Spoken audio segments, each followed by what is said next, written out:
Hey everybody, welcome back. It is the Wick Lady, and I'm here with another segment of Wick Talk, Entrepreneur Special. And today I am here with a Jasmine. Okay, Jasmine specializes in making products, skincare products for women who have PCOS and all types of other things. I'm not going to mess it up, okay? I just met her today. I've looked over some of her stuff, but I want her to formally introduce herself so you guys can understand what it is exactly that she does for not only skin, but for women, Black women, and healthcare, you know? So how you doing today, Jasmine? I'm doing good. My feet hurt though.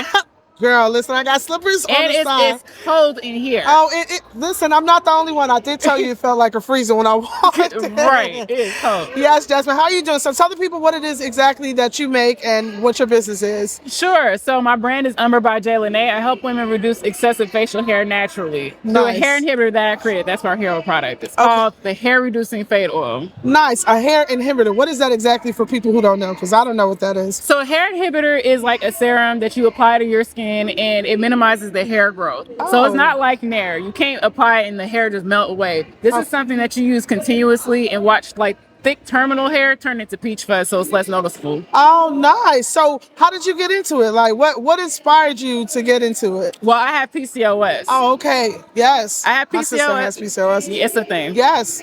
So when I was younger, like around 15 or something like that, I was growing a lot of facial hair, and over the time, it just became more and more over the years. And I did laser and electrolysis, and none of those things was working. I could not tell by looking at you. Your skin looks flawless, honey. Thank you. Look, it's hard work. Okay, It's really hard for women who have that hair to get at least some nice skin. It don't have to be perfect, just nice. Yeah. So, but that's what happened. I did laser and electrolysis. It did not work for me. Not to say it doesn't work. It does for some, but I just didn't do my due diligence. Yeah. And it triggered more hair growth. So now I already had the hair. Now I got more of it.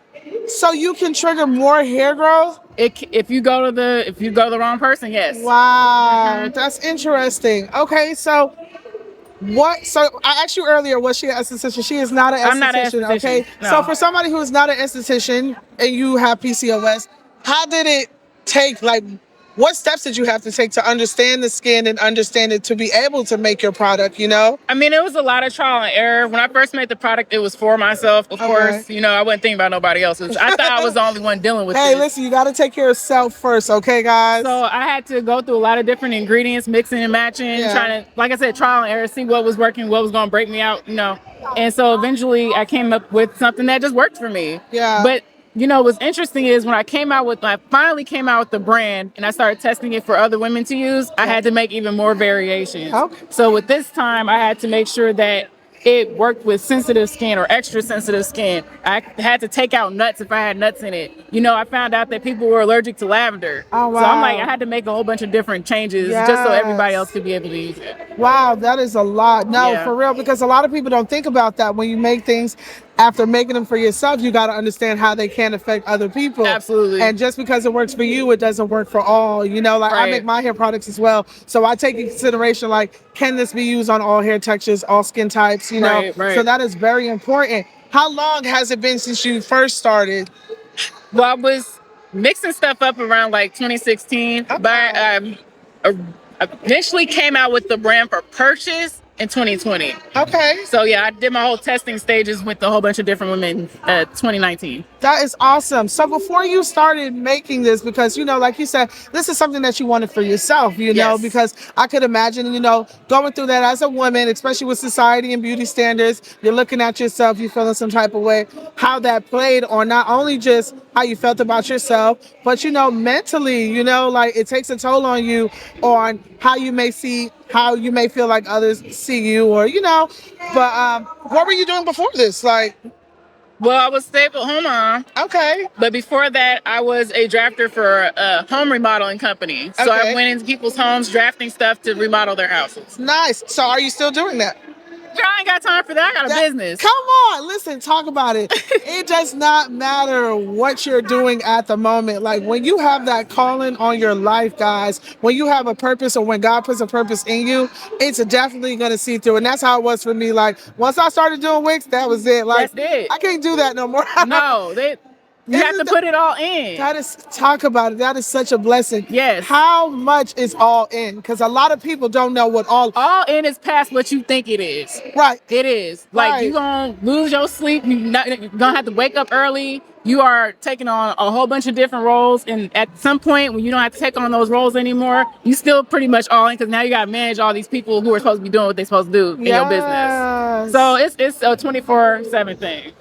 That is 24/8, guys. Okay, do not mistake 24/8. We make days and time where there is none, you know. And I feel like a lot of people starting businesses don't understand. No. They don't understand sacrifice, meaning Yes. time, effort. With people you love, Yes. you have to sacrifice that too, unfortunately. You But do.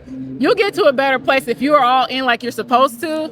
Eventually, that time will come back to you where you can put all your time back in your family and friends and yourself, of course. Yes, that is true. Yeah. So I'm asking all entrepreneurs, business owners, you know, because when it comes to starting a business, it is so hard, you know, Yes. just trying to understand what it takes to start a business, or even just getting the help. Did you receive help from like friends or family? Did you get like, where did your help come from besides the good Lord? Okay.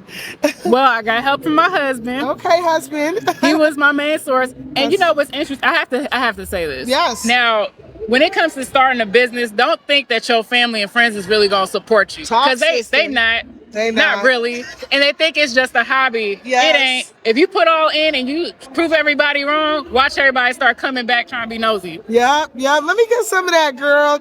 Let me get that stuff that you make. They don't even know, but it's so true. Like, I try to tell people all the time. And this is why I love doing these podcasts, because they always hear about me and my journey, but it's like, whether you do hair, whether you make products, whether you cut, like, it's all the journey of entrepreneurship. What are some of the harder parts that you realized when it came to starting your business that a lot of people didn't tell you that it was going to be, or, you know, like things that you didn't expect? Well, you know, when they say you can make your own time, that's a lie. You like I said, you got to be all in, and all in is not making your own time. Yeah. That's just it. Well, honestly, I think making your time is planning ahead, you know? So you can't just, unless you got CEO Fortune 500 company and you went viral and they just paying you millions of dollars, because some people have that luck, you know? And I want to say that because that doesn't come often. But some people who are really building their business, you can create your time if you save for it. Like me, if I know I want to go out of town or out of country somewhere and do something, I have to plan in advance. You have to plan for it. But I think the misconception is that you could take as many breaks as you want. Oh, yeah. You can go on all the vacations as you want. You know, we can plan for that vacation, but it's not like I'm gonna go on vacation 3, 4, 5, 6 times a year. True. You probably gonna make it one and a half. That is so 1.5 true. vacation. And then really you gotta try to fit your vacations and things like this going to events. Yeah. So it's like you're trying to find workation. fun. Right. That's exactly what it is. I tell them all the time, I'm going on a workation. That's exactly what it is. Listen, I take all my friends to work with me, okay? See, I got my husband here. Listen, okay, my brothers, okay? Look, see? Yeah, workation, let's go, guys. Yes. Okay, so speaking of which, do you have any current employees, and how was it trying to get some? Because, honey, it is hard. I'm always firing people. But look, listen. ain't the only one. Listen. That's honestly, I find that that's on me, because if I'm not doing the proper vetting that I need to do, and give people, like, not just hire them off top, like on a contract, and just kind of test it out. That's the problem. So that's really on me, because I'm trying to have some faith in people that they gonna do what they say they gonna do, and it don't work like that. It's like, if you gonna hire people, make sure that you hire slow and fire fast. Okay. That is true though, guys, because as a business owner, you realize that you need the help. So you're not trying to come across as like one of those mean bosses, like hit it or quit it. You know, you want to show the person that you really love your business and that you want somebody that's going to grow with them. So you give them chances, but people don't realize how much work it takes for you to run this business. And they think that you just got it like that. Like, they think that if they don't do their work properly, they still deserve a full paycheck. Okay. So for me, it's like, yeah, no, you gotta go. When it comes to that, I'm like Donald Trump. You're fine. It's your left. Need to cut it's it. true. It's true. And I see why most corporate businesses do that now. Like before, I used to be so mad. Like, oh, these people just fire you if you're late. Or you're not about to just sit here and ride the clock. That's true. Okay, that so is I'm gonna need you to do the work that I paid you to do. Yes. So, but like I said, that's on me. I do. I will say this. I do have a few family members. Yeah. That I have brought in to work with me. And they're doing a fantastic job now, That's but that what's up. doesn't mean the last time I hired them, They had to learn. they had to learn. They had to learn. But you it's, know? I learned that, okay, don't just throw them in anywhere. Because I have had to fire my sister a couple of times. But I found a good place where she's at. Like, she is my PR person now. And she's wonderful at it. And that's true. Everybody has their own place. Yeah, they have a place. That is true. That is true. Yes. So what are some important things that people need to know about starting a business, running a business, and being a boss? Personally, I think, like, it's best to come up with something that's going to solve a problem instead of trying to ride everybody else's trend. You know what I realized being in this hair show this weekend? That they don't sell combs. And I was like, how you do hair without no combs? Yeah, you need to part something. I was walking around looking for a comb so bad, and I said, I can't believe I am at a beauty expo and no one's selling combs. I think, well, you know what? I did see somebody have a big, it looked like a detangler comb though. But you might have to go that way. Listen, I found somebody with an edge control comb. Yes. I found somebody who accidentally had a comb. Okay. And I didn't see the detangle comb, but I was like, you know what? If I was doing a giveaway, those people would have won because there was no combs here. I was like, I should start a comb company. Brushes. Listen, let's get back to the basics, okay? All right. One more thing before you go. As a business owner, we have great customers, but we also have disgruntled ones. Yeah. How do you deal with those disgruntled customers? Well, I don't deal with them anymore. Okay. I had to give that up because I was one of those people like, oh, I'm about to go all in. I'm gonna call them up, but in a professional note. Yeah. Because it's like, okay, why are you feeling the way you feeling? Let's have a discussion about it. And then, long story short, we'd be on the phone for an hour talking about anything. Yeah. So, I mean, that's good. But at the same time, it's like, what is the issue here? Because I know you see I'm trying my best to provide you a solution. Yeah. And you creating a problem out of it. Yeah. Or maybe I don't know. But now I have somebody to take care of those customers. Right. Because as a business owner, you're not going to have time to keep doing stuff like that. You have to pass on those different responsibilities someplace else. Yeah. So that's where I'm at. That's true. I did say that was the last one, but I do want to ask you back on the PCOS because a lot of Black women, young women, older women, they suffer from it. How did you handle going through that and then finally finding a solution to it? Like, because a lot of people don't know how to feel. And I feel like in our community, it's already bad for us to talk to each other without feeling judged. It's already us feeling ashamed to go seek, help or even not having the resources to find out. You were lucky enough to be, okay, perfect. Yeah. So eventually I started searching the web and I found out there were forums and communities to be a part of. Nice. And I think what also motivated me to create that product is because I always heard somebody complaining about it. I'm like, where's the solution here? But it's good to put yourself in spaces where other people are dealing with this so y'all can all communicate and see what's been working for some people and what hasn't for others. Yeah. So you can kind of get like a place to start trying to treat the issue. Yeah. So there's a community out there, you just have to look for it. But if you ain't looking for it, you can't complain about it. So That's right. Yeah. Well, I appreciate you stopping by, Queen. You are so beautiful. Your energy is radiant. Thank you for everything that you spoke with us today. And I hope that your story can help other people. Let them know what's your handles and where they can find you and buy your products at. Sure. So my handles on all my social medias is at umberjay.